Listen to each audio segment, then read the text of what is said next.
Question number 9 है जी, mister Shahnaz resident of Pakistan supplies the following information for the year ended June 30 2020। सबसे पहले लिखिए जी बेसिक सैलरी, बड़े ध्यान से देखते जाए शाबाश। बेसिक सैलरी फुली टैक्सेबल है। हर पॉइंट मैं इस तरह समझाता जाऊंगा, आप लोग देखते जाए शाबाश। Cost of living allowance fully taxable है। इनकम फ्रॉम सैलरी में फुली टैक्सेबल है। मेडिकल अलाउंस, वैसे तो ये बेसिक सैलरी का 10% एग्जाम्प्ट होता है, लेकिन यहाँ पर देखें मेडिकल अलाउंस के बिल्कुल नीचे लिखा हुआ है मेडिकल फैसिलिटी। जब मेडिकल अलाउंस के साथ मेडिकल फैसिलिटी मिल रही होती है उस सूरत में मेडिकल अलाउंस फुली टैक्सेबल होता है। तो मेडिकल अलाउंस के नीचे जो मेडिकल फैसिलिटी लिखी हुई है ना, इस वजह से अब मेडिकल अलाउंस फुली टैक्सेबल होगा। तो मेडिकल अलाउंस फुली टैक्सेबल हो गया और उसके नीचे मेडिकल फैसिलिटी लिखी हुई है, ये फुली एग्जाम्प्ट हो गई। मेडिकल फैसिलिटी जो under the term of employment होती है वो होती ही फुली एग्जाम्प्ट है। मेडिकल फैसिलिटी जो under the term of employment हो वो फुली एग्जाम्प्ट होती है। उसके बाद है कन्वेंस अलाउंस। कन्वेंस अलाउंस के साथ लिखा हुआ है PM per month.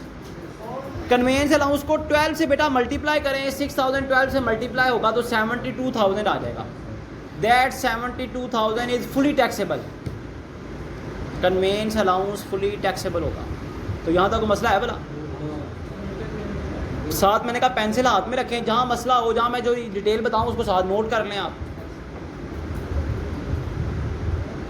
Convince allowance के बाद है entertainment provided during staff meeting. Staff meeting में आप क्या दे रहे हैं? एंटरटेनमेंट, चाय पानी खाना खिला रहे हैं अपने मुलाजमीन को, फुली एग्जाम्प्ट है। ये जो बेनिफिट आपने मुलाजमीन को दिया ना फुली एग्जाम्प्ट है। बड़े ध्यान से बुक को देखें शाबाश।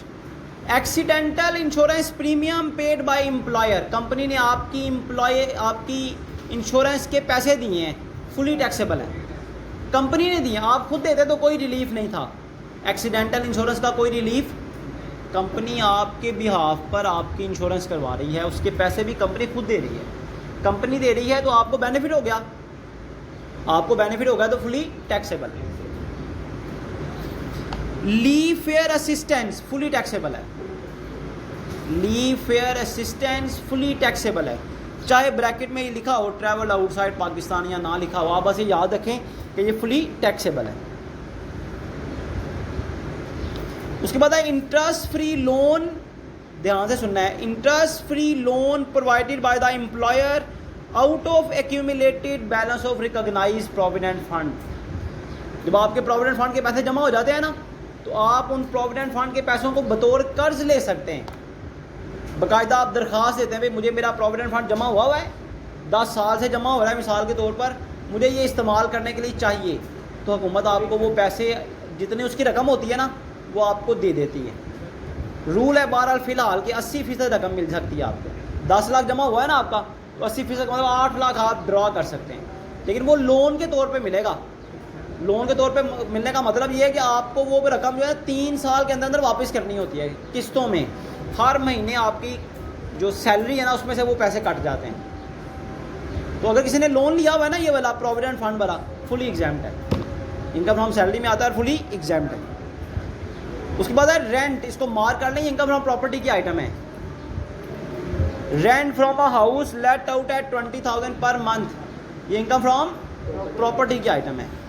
रिपेयर चार्जेस, प्रॉपर्टी की और इसकी प्रॉपर्टी में भी ट्रीटमेंट कोई नहीं है रिपेयर चार्जेस की।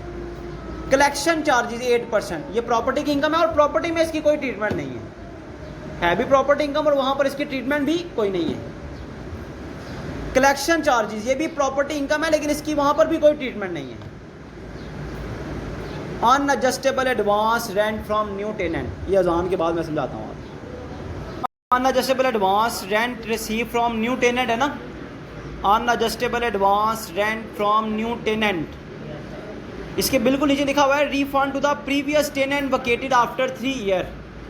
जो पुराना किराएदार था उससे आपने 60,000 एडवांस लिया हुआ था, नए वाले से 80,000 लिया हुआ है। ये इनकम फ्रॉम प्रॉपर्टी की आइटम है दोनों। अब इनकम फ्रॉम प्रॉपर्टी में जाके इनको डिस्कस करते हैं, इनको मार्क कर लें, इनकम फ्रॉम प्रॉपर्टी की आइटम है, दोनों को मार्क कर लें। उसके बाद income from private business during the year 58,000, income from business जो है वो इसको मार कर, इनकम फ्रॉम बिजनेस की आइटम है ये। Unadjustable carry forward of business loss of previous year, पिछले साल का जो बिजनेस का लॉस होगा करंट ईयर की इनकम में से माइनस हो जाएगा, लेकिन ये भी इनकम फ्रॉम बिजनेस की आइटम है, इसको मार कर लें। उसके बाद prize won on prize bond, 15% tax है FTR का। Prize on prize bond FTR की इनकम है, इस पर 15% टैक्स है। Dividend income from listed company, listed company से जो आपको डिविडेंड मिलता है ये भी FTR की इनकम है, इस पर भी 15% टैक्स है। मैं कह रहा हूँ बुक सामने रखकर मार कर लें ताकि क्वेश्चन इजीली आप घर जाके कर सकें। Donation to the government hospital through cheque, भाई चेक के जरिए जो डोनेशन दिया ना इस पर आपको एवरेज रिलीफ मिलेगी, तो साथ साथ लिखते जाए ना, ये एवरेज रिलीफ की आइटम है, ये इनकम फ्रॉम बिजनेस की आइटम है, ये प्रॉपर्टी की आइटम है, ये सैलरी की आइटम है, ताकि जो मेन मसला वो क्वेश्चन में क्लियर हो जाए आपका। Donation to the government educational institution in cash, cash में डोनेशन देंगे तो कोई रिलीफ नहीं मिलेगा, कोई राहत नहीं मिलेगी अगर कैश में डोनेशन देंगे, इसकी कोई ट्रीटमेंट नहीं है।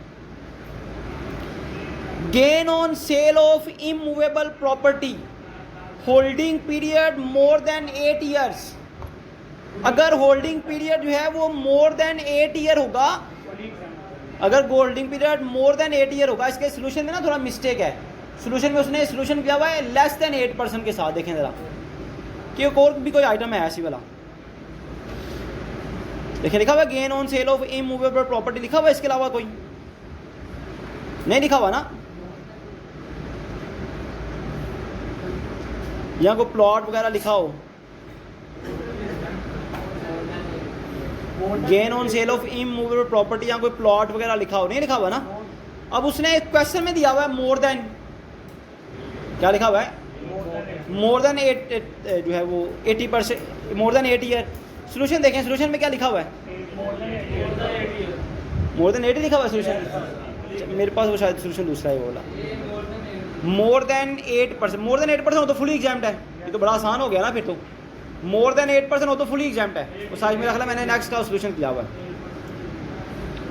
तो मोर देन 8% होगा, 8 ईयर होगा तो फुली एग्जाम्ड है, इसको भी लिखने शाबाश।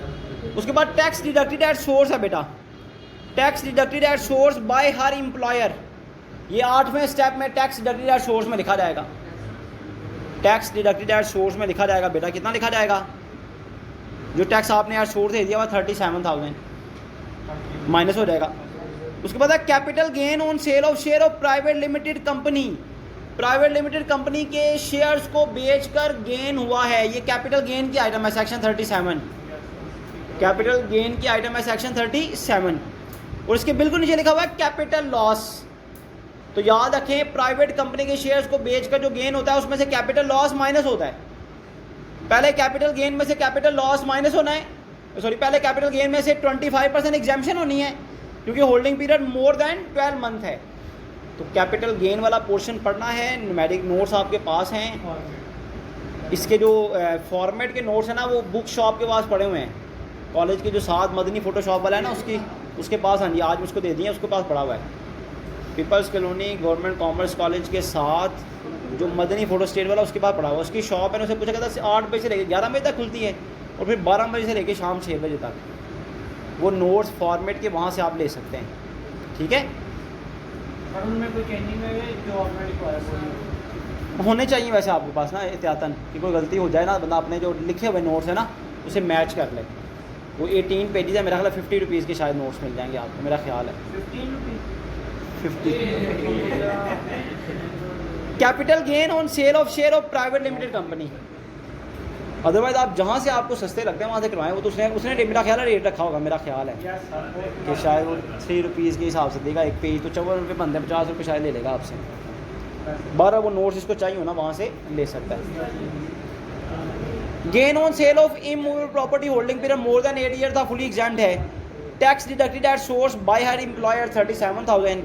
उसके बाद मैं बता रहा था gain on sale of share of private limited company, private limited company के शेयर्स को बेचकर अगर गेन होगा उसका होल्डिंग पीरियड आफ्टर 12 मंथ होगा बेटा, तो इस पर 25% रायत है, एग्जाम्पशन है, तो कैपिटल गेन में आपने 25% एग्जाम्प्ट करना है, 25% एग्जाम्प्ट करने के बाद कैपिटल लॉस माइनस कर देना, देख लें, बेशक बुक के सोल्यूशन में देखना, आपको आइडिया हो जाएगा। 44,000 का गेन है, gain on sale of shares है, उसमें से 11,000 कैपिटल गेन माइनस करना है, बाकी बचेगा 33,000। उसका कैपिटल लॉस उसमें से 18,500 माइनस कर देना है आपको। ठीक हो गया जी।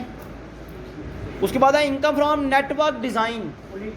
Income from network design, network design income from business में आता है और फुली एग्जाम्ड होता है, फुली एग्जाम्ड होता है।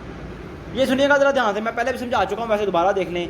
Lecture and examination fee from professional institution, आप कहीं पढ़ाते रहे हैं, वहाँ पे लेक्चर और एग्जामिनेशन फ़ीस आपको मिल रही है। नेट, नेट का मतलब है टैक्स काट कर मिल रही है।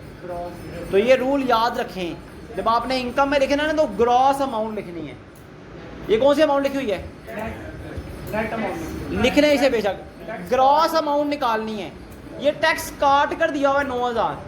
टैक्स कितना कटा है आपको पता होना चाहिए, 10% टैक्स कटा है। तो 9,000 को डिवाइड करें 90 के साथ। 90 से क्यों करना है? क्योंकि इसका 10% टैक्स कटा हुआ है। 90 से डिवाइड करें और 100 से मल्टीप्लाई करें, ये 10,000 आ जाएगा। वो आपने लिखना है इनकम फ्रॉम अदर सोर्स में, इसे कहते हैं ग्रॉसिंग अप करना। ये 10,000 आ जाएगा, इसे लिखना है इनकम फ्रॉम, इसके अमाउंट को कहाँ लिखना है? Income from other sources. 10,000 लिखना है। 9,000 तो आफ्टर टैक्स है ना, आपने बिफोर टैक्स लिखना होता है। उसके बाद है जी purchase shares of listed company sold by privatisation, privatisation commission of Pakistan, इस पर एवरेज रिलीफ मिलेगी। जो आप शेयर प्राइवेटाइजेशन कमीशन से खरीदते हैं उस पर एवरेज रिलीफ मिलती है। उसके बाद है जी life insurance premium paid by employ, life insurance premium paid by employ, इस पर भी एवरेज रिलीफ मिलती है।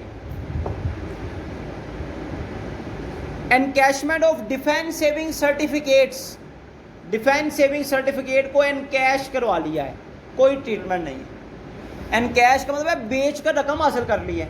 भाई जब तक वो इन्वेस्टमेंट आपके पास रहती है उस पर इंटरेस्ट मिलता रहता है, प्रॉफिट मिलता रहता है।